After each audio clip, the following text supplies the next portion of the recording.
Ubat ini digunakan untuk merawat sembelit. Ia membantu pergerakan usus dengan menarik air ke dalam usus.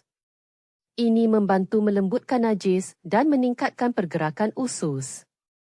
Ia juga digunakan untuk merawat ensefalopati hepatik, satu keadaan yang berkaitan dengan penyakit hati.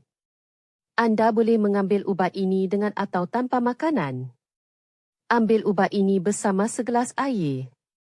Beberapa kesan sampingan biasa mungkin termasuk ketidakselesaan yang berkaitan dengan kembung atau kekejangan, serta rasa loya dan muntah.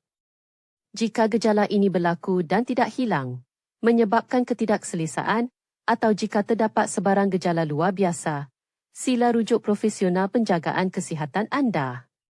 Ubat ini mungkin mengambil masa sehingga 48 jam untuk berkesan.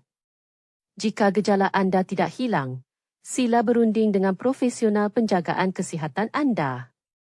Maklumkan kepada profesional penjagaan kesihatan anda jika anda sedang mengikuti diet bebas susu kerana penyediaan ini mengandungi kedua-dua laktosa dan galaktosa. Maklumkan kepada profesional penjagaan kesihatan anda jika anda mempunyai halangan usus yang sedia ada atau mempunyai sejarah halangan usus.